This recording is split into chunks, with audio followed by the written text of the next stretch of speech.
Bem, então vamos a mais uma lição do nosso curso de Iniciação à Autoeducação. E hoje a gente vai tratar de um tema muitíssimo importante, que é simbolizado pela pergunta, né? Qual deve ser o espírito da autoeducação? Primeiro, o que significa perguntar sobre o espírito de uma coisa, né? O que a gente quer dizer com essa questão? Todas as atividades que a gente vai fazer, para além de um certo modo de ser realizado, de um certo método pelo qual nós a realizamos, certos princípios que regem aquela atividade, né? Há também um espírito que a fomenta, né? E que é sempre importante que nós distinguamos, porque é justamente o princípio de uma atividade, o espírito de uma atividade, que vai dispor os princípios e os métodos de realizá-la, né? Por exemplo, a atividade da medicina, né? A atividade médica. É evidente que, tudo bem, a medicina tem seus métodos, o modo de proceder numa cirurgia, o modo de distinção dos órgãos e, sei lá, costuras específicas que o médico tem que fazer, métodos de triagem, etc. Mas, para além disso, existe um espírito que fomenta a prática médica, que no caso é, no mais às vezes, um certo amor à pessoa significado no cuidado com a saúde dela, né?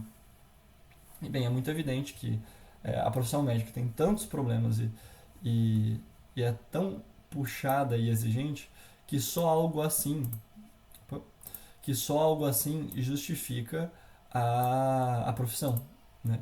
E foram justamente pessoas que desejavam é, cumprir com esse espírito que desenvolveram todas as técnicas que vieram depois, né? Também na consecução da coisa, o espírito que nos dá o gás de realizar aquela tarefa até o fim, né? E mesmo quando a coisa parece estar dando errado quanto à eficácia, o espírito mantém a prática de pé, né? E bem, assim como acontece com o cuidado do corpo, na prática médica também acontece no cuidado da alma, né? Em particular neste cuidado específico da alma que nós chamamos de educação. E ainda mais nesta determinação a mais da educação, ainda que nós estamos chamando de autoeducação, né? E bem, nós já fizemos uma aula falando sobre o que é autoeducação, né? Então nós não vamos repisar esse tema, né? Mas vamos de fato focar principalmente nessa parte mais inspiradora, né? Que nós poderíamos codificar pela seguinte pergunta: o que leva um sujeito a realizar a autoeducação? O que leva um sujeito a querer se autoeducar, né? Em detrimento de educar-se por outras vias, né? Como, por exemplo, a educação acadêmica. Tem sujeitos que têm a vocação para se educar dentro da academia, né? A via que leva um sujeito a isso é totalmente diferente da via que leva o sujeito à autoeducação, né? E reconhecer isso é um passo importante, né? E, bem, uma coisa que nos faz encontrar o espírito de uma atividade e que é realmente a semente que desabrocha o espírito é uma espécie de experiência original que originou o desejo daquela atividade, né? Por exemplo, frequentemente você pode conversar com médicos e eles vão dizer que não, eu fui suscitado, eu fui, por assim dizer, inspirado, eu passei a cobiçar a medicina a partir do momento em que eu vi as pessoas sofrendo sem ninguém que as ajudasse, etc., né? Essa experiência original de ver o sofrimento, tocar o sofrimento, que frequentemente levam os sujeitos a querer, de fato, se dedicar esse amor à pessoa pelo cuidado com a saúde dela, né? E assim também com a autoeducação vai ter uma experiência original, né? Na verdade, duas, né? A experiência original da autoeducação, só um parênteses, isso eu digo quase que de modo genérico, né? Apesar de julgar que isso é realmente uma espécie de padrão entre quem quer se autoeducar, né? Eu sei que podem ter casos diferentes e estamos dizendo tudo isso contemplando, ou melhor, conscientes dessas exceções, né? O que dizemos aqui é o comum, né? mas o comum pressupõe certas coisas que ficam de fora, né? São a minoria, mas existem. E bem, a experiência original da maioria das pessoas que buscam a autoeducação normalmente são duas, né? Primeiro, um encanto pela sabedoria. O que é isso? É coisa simples. Normalmente nós desejamos nos educar, né? Porque nós vemos alguém muito sábio falando, conseguimos quase que sentir na pele a beleza daquilo que se dizia, associamos isso à beleza da verdade e dissemos: caramba, ser sábio é uma coisa muito bela, né? Então, nós vimos um sábio, nos encantamos por aquilo que ele oferecia e temos aquele impulso de: caramba, eu queria ser assim, ou eu queria saber mais disso, queria me aprofundar nesta coisa que ele falou, né? Contudo, isso daqui é a experiência original que vai conduzir qualquer sujeito à educação. Isso daqui não é próprio da autoeducação, né? O sujeito que se admira por alguém sábio só vai querer estudar, né? Em última instância, meditar, refletir, contemplar. De fato, a experiência da autoeducação ela acontece quando, buscando cumprir com essa quase que ordem que o encanto pela sabedoria deu à alma, nós temos uma experiência contrária a isso, que é o desencanto pelos sábios. E aí sim, disso daqui se origina a autoeducação, né? Ou seja, eu, no caminho por encontrar essa sabedoria, tem como um impulso primordial, principalmente se eu a encontrei com alguém, inquirir este mesmo alguém para que ele me dê mais, ou me ensine a ser como ele, né? Ou uma pessoa pontual, ou pessoas pontuais, ou mesmo uma instituição, né? Ou materiais, ou coisa do tipo, né? Fato é que, né, como tudo aquilo que é humano, nós frequentemente nos desencantamos dessa busca de aprender com a pessoa, seja porque a pessoa se mostra mais incapaz do que parecia, né? Nós sentimos um desencanto em relação àquele contrário àquele encanto original, ou porque nós percebemos um certo abismo entre a minha pessoa e a pessoa dela, né? É como se a pessoa soubesse de fato a coisa, mas ela não entende as minhas dúvidas, ela não consegue me expor a coisa do modo adequado, ela não está expondo a coisa da forma como eu preciso, ela não consegue compreender o meu modus cogitandi, por assim dizer, né? O meu jeito de pensar. E fato é que esse certo desencanto pelos sábios coloca a seguinte crise, o seguinte dilema, a seguinte aporia, né? Ou eu renego aquele encanto original pela sabedoria como uma coisa ou ilusória ou inalcançável, né? Ou eu deixo de buscar em terceiros e começo a buscar por conta própria, né? Isso é, percebendo que terceiros não compreendem as minhas demandas interiores, vou eu mesmo tentar saná-las uma de cada vez, né? Existem certos cuidados que a gente tem que ter com essa visão, mas seja algo bom, seja algo mal, essa, no mais às vezes, a experiência original que leva à autoeducação, né? Um encanto pela sabedoria, um desencanto pelos sábios, né? Que confluem no sujeito que tem esse passo, né? Tipo, não, se eu quiser a coisa, eu vou ter que buscar por conta própria, né? Notemos que esse foi justamente o caso do nosso amigo Sócrates, né? A história de Sócrates já é bem batida, mas para quem não sabe, né? Sócrates teve aquele vaticínio dado pelo oráculo de Delfos, né, que dizia que não havia nenhum homem mais sábio que ele, né? E, e ele falou, não é possível isso. Saiu a, a investigar, né, a procurar alguém mais sábio, e todo mundo que ele procurava lhe causava admiração num certo é, numa num primeiro momento, à primeira vista, mas à medida em que ele inquiria a pessoa ia adentrando na profundidade da pessoa, ele percebia que a pessoa era oca, né? Não tinha profundidade nenhuma. De tal forma que em um dado momento ele dá esse passo, né? De fato, eu sou o homem mais sábio porque eu sou o único que sei que nada sei, né? Que tenho a sabedoria de saber que não tenho a sabedoria, né? E a partir daquele momento é que ele postula isso, esse princípio que é o Nochete Ipsum, né?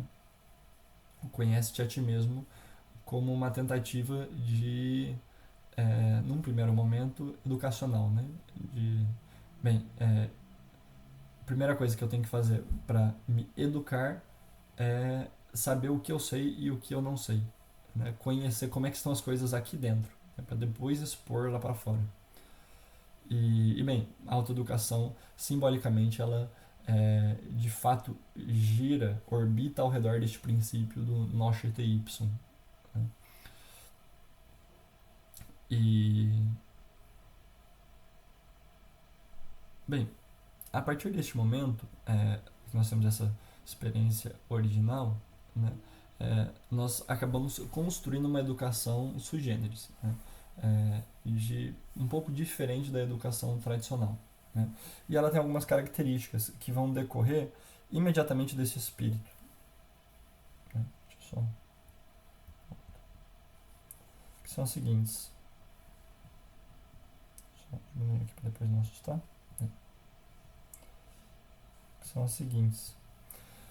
Primeiro, o sujeito que tenta se autoeducar, justamente por ter percebido que não dá certo ver pelos olhos de outros, ele busca ver com os próprios olhos. Este primeiro passo ele é essencial à autoeducação. É de fato a primeira flor que desabrocha da semente da autoeducação. É esse desejo de contemplar, testemunhar as coisas por conta própria, né? E não pelos olhos de outro, né? A gente poderia chamar isso de uma espécie de desejo do autotestemunho. Essa noção ela é meio contraditória, mas o que não tem de lógica tem de pedagogia, né? O sujeito que tenta testemunhar por conta própria, né? E num segundo momento, né, este princípio tem que tomar, é um pouco mais delicado, mas é de fato algo que acontece com quem busca a autoeducação no primeiro momento, é que o sujeito ele quer estudar aquilo que ama. O que ama.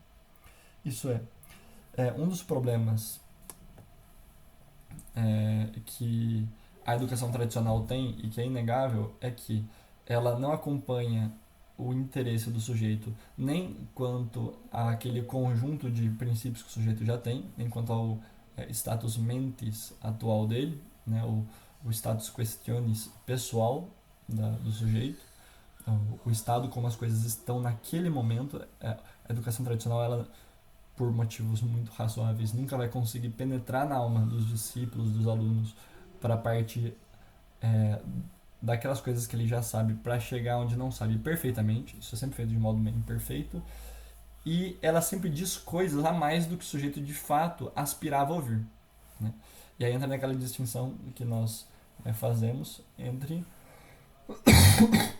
a educação profissional e a educação pessoal, né? O estudo profissional e o estudo pessoal. Se você quer educar sujeitos para realizar uma certa função, não tem problema que você não siga a aspiração dele, porque o intuito não é de fato satisfazê-lo, né? Fazer com que ele realize uma certa ação. Agora, no estudo pessoal, o princípio não é esse, né? Em última instância, só vai saber mesmo o que quer ser estudado pelo sujeito, o próprio sujeito, Né? É claro que isso daqui é um prato cheio para uma espécie de egocentrismo e de uma espécie de luxúria intelectual, né? Mas não é porque essa coisa tem uma faceta errada que ela também tem uma faceta muito certa, né?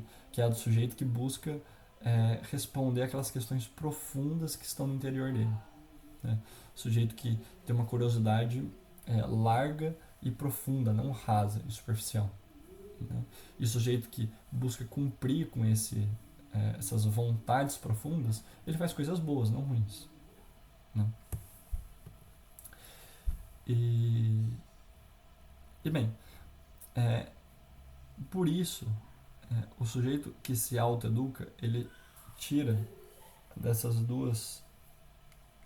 dois princípios que lhe ocorrem no primeiro momento, o imperativo da sinceridade. Isso é, se ele só vai proceder é, no caminho da verdade, segundo aquilo que lhe encanta profundamente, mas na medida em que a coisa é verdade, e não vai assentir numa coisa enquanto ele não souber, não conseguir ver bem que a coisa é verdade, é a sinceridade que rege todo este processo. Né? A sinceridade é que foi constituída como o princípio supremo dele. Né? De tal forma que sinceridade nada mais é do que fazer com que o nosso intelecto de fato tome por objeto a verdade. Né? E é fácil de ver que na educação tradicional, digo tradicional por, por senso comum, mas na educação acadêmica e escolar, frequentemente a gente tem que ir aceitando como pressupostas certas coisas das quais a gente não está totalmente certo. Né? Porque a gente não consegue dizer ao professor, peraí, eu não sei se isso é tão evidente assim. Não. Por motivos muito justos, a gente não pode parar o mestre para fazer isso. Né? Na nossa educação a gente pode, porque nós estamos nos autodeterminando ali, né? A educação, para além dessa coisa da sinceridade, ela também tem, por uma espécie de princípio supremo, a liberdade. Uma boa liberdade, no sentido de que o sujeito ele é livre para estudar aquilo que ele quiser. Né? Liberdade perigosa, que pode levar a coisas ruins, se não tomar cuidado, mas que em geral também pode ser usada para o bem. Né? E é a liberdade que constitui, lembremos, os atos meritórios. Né? E bem, para além disso, a autoeducação.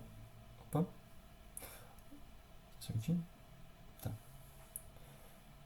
Uma vez que a autoeducação ela tem tem essa experiência original no encanto e desencanto, que leva ao assumir no primeiro momento, e quase que como princípios supremos do seu espírito, esses dois pontos que colocamos aqui, né? Ela também encontra, como um contraponto do seu espírito, duas precauções, por assim dizer. Né? Ela, por um lado, é totalmente livre e já assumiu essa liberdade como princípio. Né? Mas seja na cabeça de um sujeito que consegue prever bem as coisas, seja na cabeça de um sujeito que já se deu mal, ela percebe que ela precisa regular essa coisa por algum outro princípio, alguns outros princípios. Né? E esses princípios dizem justamente respeito àquelas coisas que ela, por assim dizer, abandonou. Né?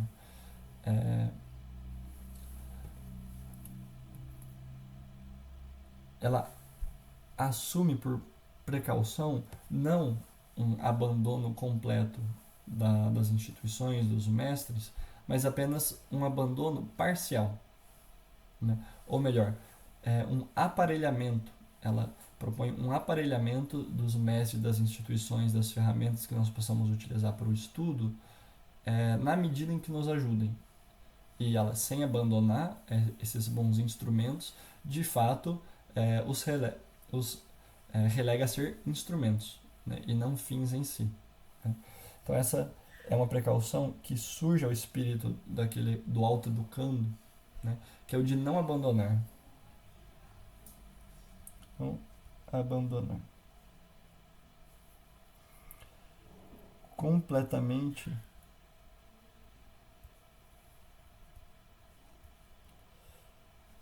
mas usar parcialmente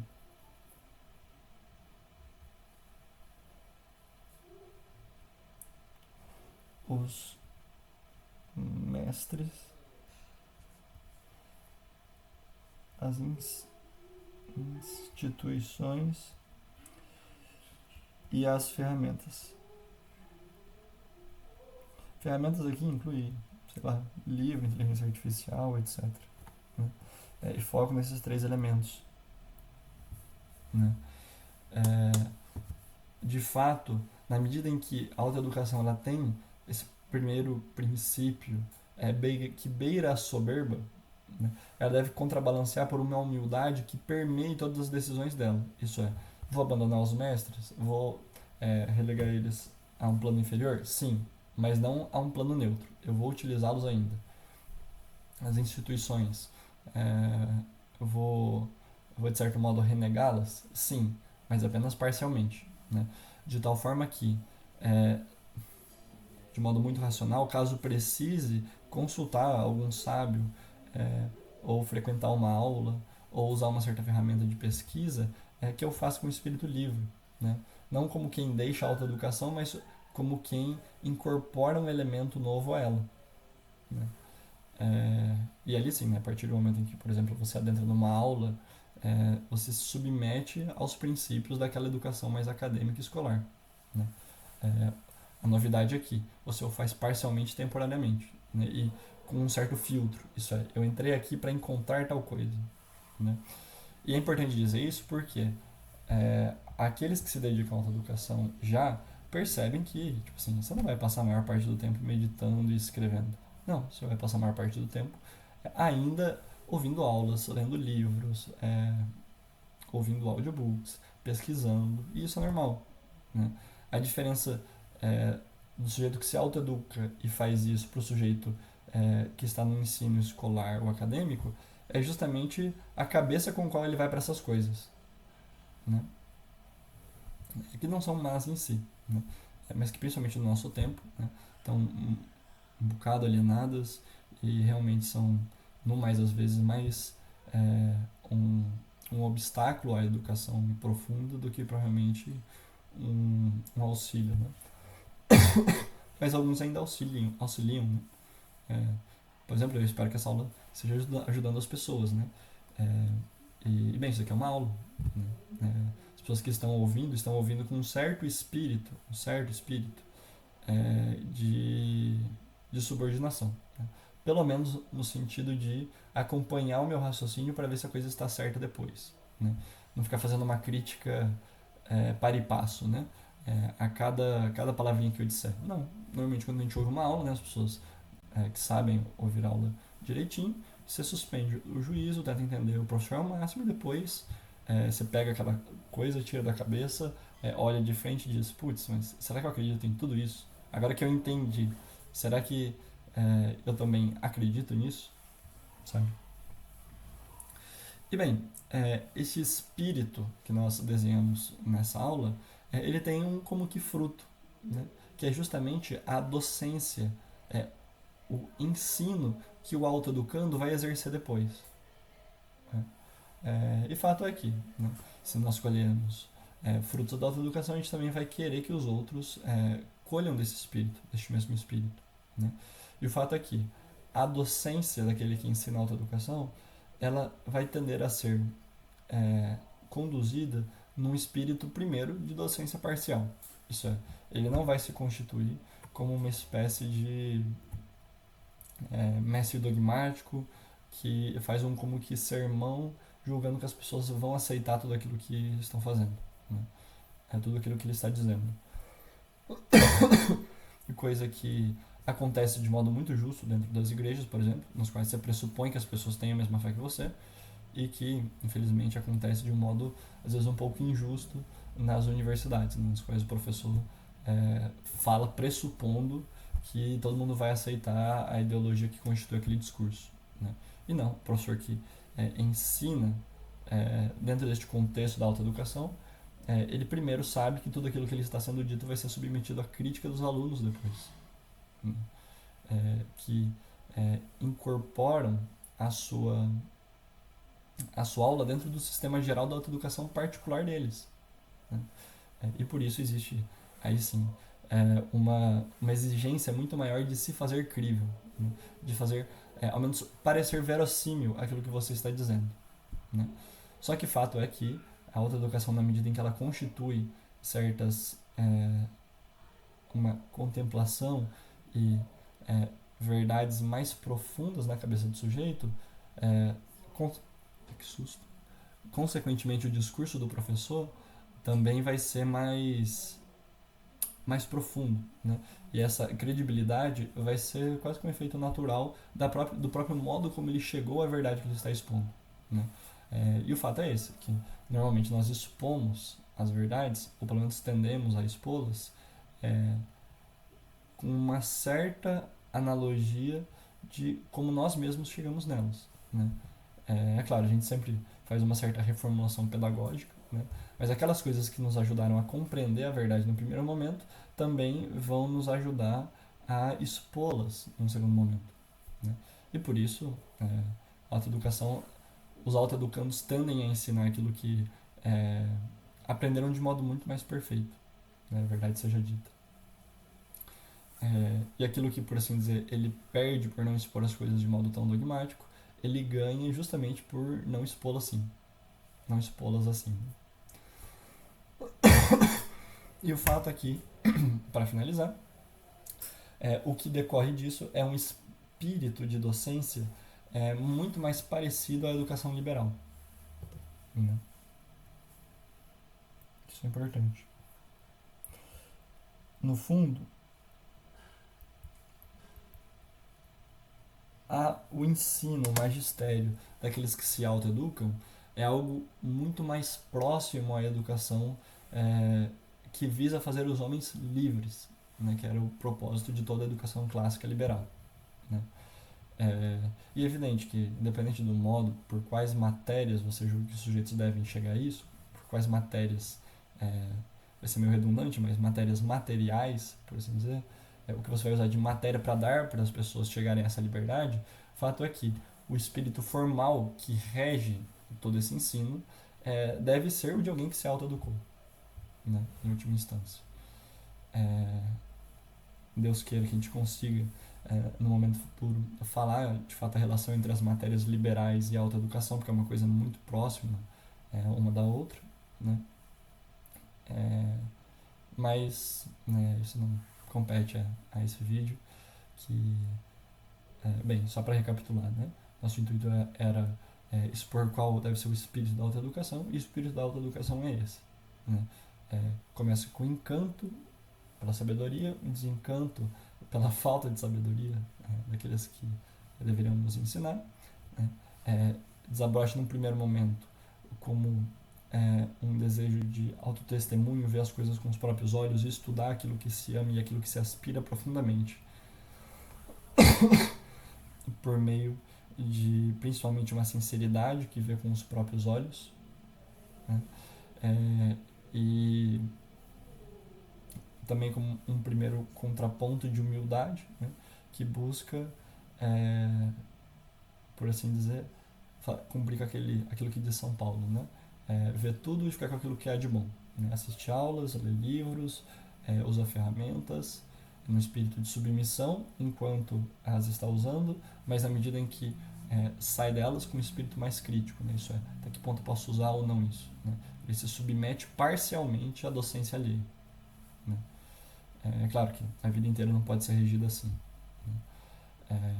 Mas pelo menos dentro do momento da autoeducação, este deve ser o princípio, né? E bem, creio que assim fica bem dada essa lição, e vamos para a próxima.